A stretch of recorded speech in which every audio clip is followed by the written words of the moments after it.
David R. Guttery is the president of inSOURCE Financial Advisors in Lincoln, Nebraska. David Guttery and Seth Edgell are financial advisors who represent Emeritus Investment Company, LLC, and Emeritus Advisory Services.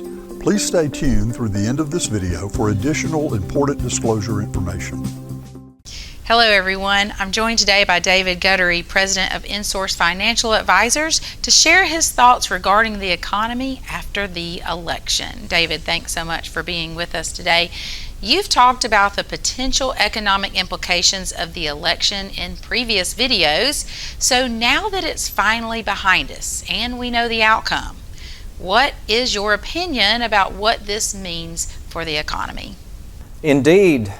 Thankfully, this election cycle is behind us, and with it, I believe we have greater clarity today over what might happen next with the gradual positive economic momentum that we have observed building throughout the year. Look, to preface, let me just say that I'm thankful to live in a free country where we all have the right to see the world through our own prism. My comments are not to be taken as a political referendum, but rather as an economic observation. This is about financial physics. I believe you have three types of voters. Voters are typically motivated by economic issues, social issues, or civic issues.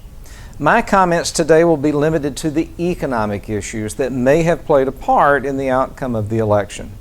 Remember, markets aren't red or blue. They just want to know what the rules are.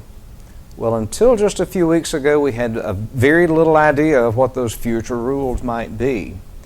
A few months ago, I attended a conference where Baker Hostetler offered a keynote presentation on this topic. They are a national tax law advisory firm, and each year we have the privilege of receiving their input on tax and legislative issues that may impact our industry. In summary, I will tell you that it was a very sobering presentation. In their opinion, there was a great likelihood that the Tax Cuts and Jobs Act would be allowed to expire. When coupled with increased spending in recent years, national debt had reached an untenable level in their opinion. And given the pending election, the stage was set for the potential of having very impactful tax law changes in our immediate future. Over the last year, the mass media has vetted this election from every conceivable angle. In my opinion, there was one very obvious consideration that garnered very little attention. And frankly, I thought it was one of the most major concerns from the perspective of economic growth. The potential for massive tax law changes, in my opinion, was a metaphorical time bomb upon which no one was fully aware that we were sitting. Think about how difficult it is to get anything passed through Congress. It seems that sometimes Congress can't agree on what day of the month it is, even while looking at a calendar. Consider that the current administration has had 4 years to unwind the Tax Cuts and Jobs Act, and in 2 of those 4 years, the administration had the benefit of the majority of Congress, and they still could not unwind the Tax Cuts and Jobs Act. Question: what would it take from here to bring about the most impactful change in tax law since the Tax Reform Act of 1986? Answer: nothing. Zero. Not one single vote would need to be cast. The only thing that would be necessary for that to come about is gridlock, continued arguing. Had that happened, then both the Tax Cuts and Jobs Act would have expired along with the sunset of the estate tax repeal in the following year. The impact of those two pieces of major tax legislation sunsetting in back-to-back fashion would have had an enormous impact on our ability to consume. Consumption is 70% of gross domestic product, so by extension, I believe this could have had detrimental implications on the positive economic momentum that we've seen building this year. Until the 5th of November, we had very little clarity about this matter, and therefore I believe until just very recently, we had very little clarity regarding the future direction of the economy. Well, that sounds interesting. Well, David, can you expound on what we might have been facing had those pieces of tax law been allowed to expire? Sure. The late coach Paul Bear Bryant once said of the forward pass, When you put the ball in the air, three things can happen, and two of them are bad. Well, from an economic perspective, there were three possible election outcomes, and as it pertains to tax law, two of them were bad. As with any election, there are three possible alternatives. The Republicans could sweep, or the Democrats could sweep, or we could continue to experience divided government. In the opinion of Baker Hostetler, the odds of a Republican sweep were very low and the least likely of the three possible outcomes. This led most industry economists and analysts to assume that the Tax Cuts and Jobs Act would just likely expire. In the first scenario, Republicans sweep, and as a result, we could assume that most of the Tax Cuts and Jobs Act would likely continue in its current framework.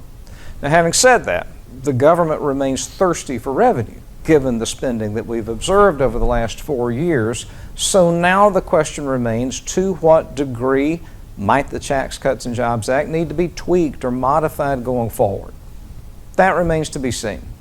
In the second scenario, Democrats sweep, and in this case, the assumption was that the Tax Cuts and Jobs Act would be allowed to expire and possibly replaced with a more onerous tax burden. Again, Congress seems unable to agree on much of anything, so how do you raise the greatest amount of tax revenue in the shortest amount of time? Well, you allow the current tax code to expire and reset to where it was in 2016. Also in this scenario, we heard from the campaign trail about higher marginal rates of income taxation and higher rates of taxation on corporations and other plans that called for the taxation of unrealized capital gains, for example. In the third scenario, we remain with divided government, and as a general rule, markets like gridlock because rarely do the rules change under such circumstances. In this case, however, a divided government would have also likely resulted in the expiration of the Tax Cuts and Jobs Act. So again, referencing Coach Bryant, of the three things that could have happened, from a tax perspective, two of them were bad if you were concerned about the future for economic growth. Think of Usain Bolt, the fastest human on earth. He holds the world record for the 100-meter sprint with a time of 9.58 seconds. Well, if I were to put a backpack of 10 pounds worth of rocks on his shoulders, I doubt that he could run the same time. He could still outrun me, but probably not beat his world record.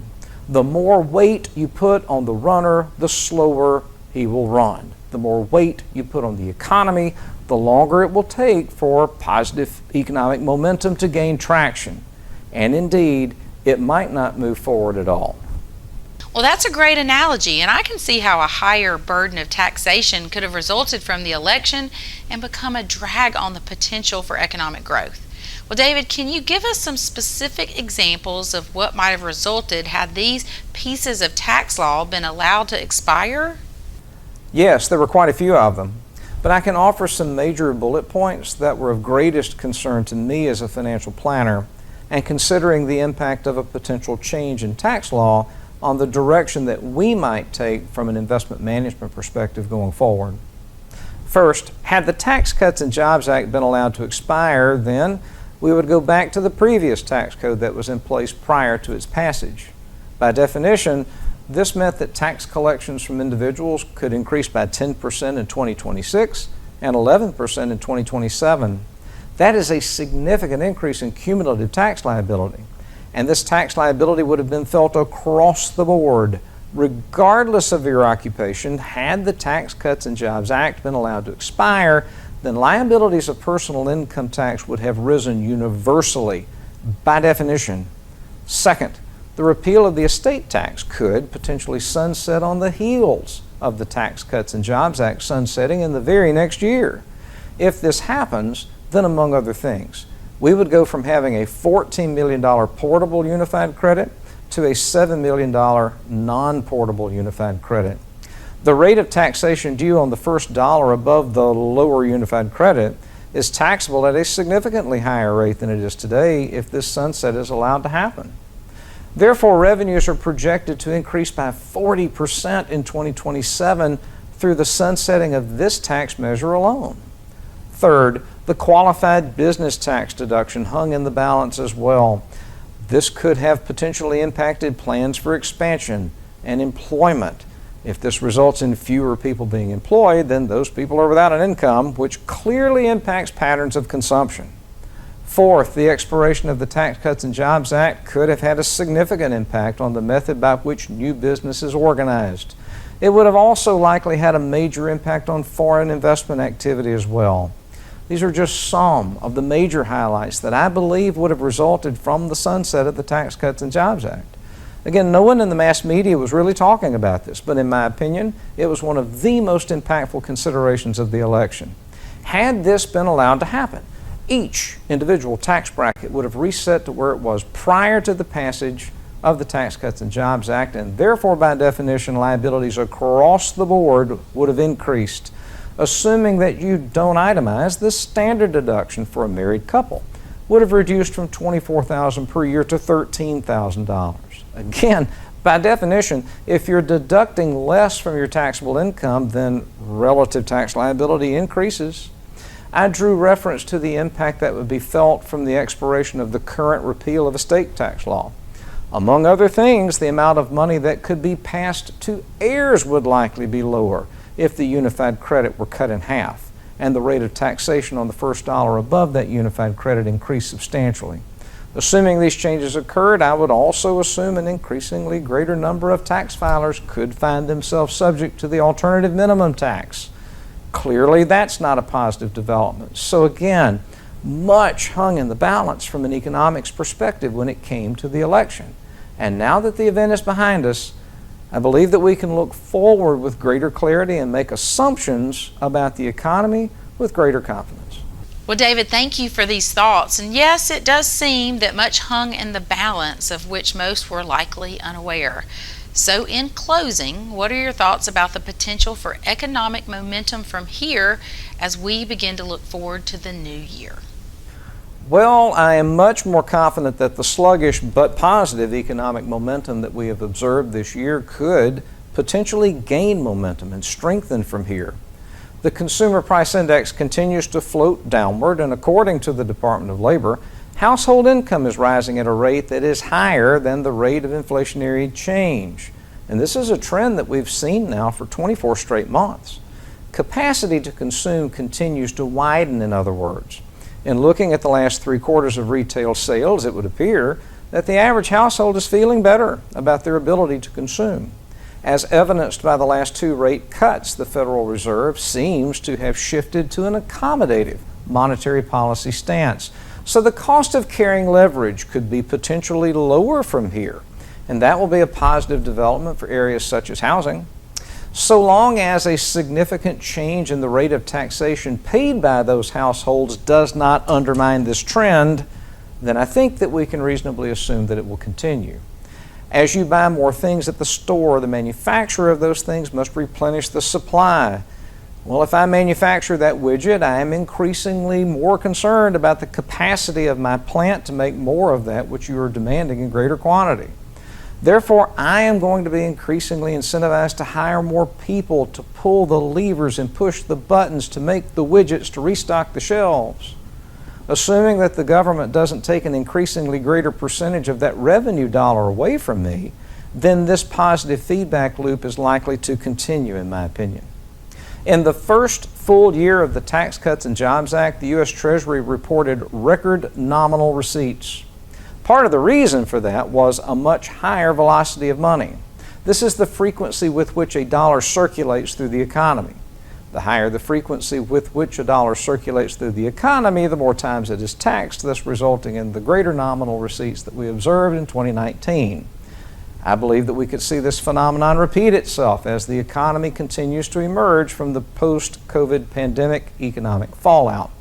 To me, the election was a pivotal part of this equation because of how 2 major pieces of tax legislation hung in the balance.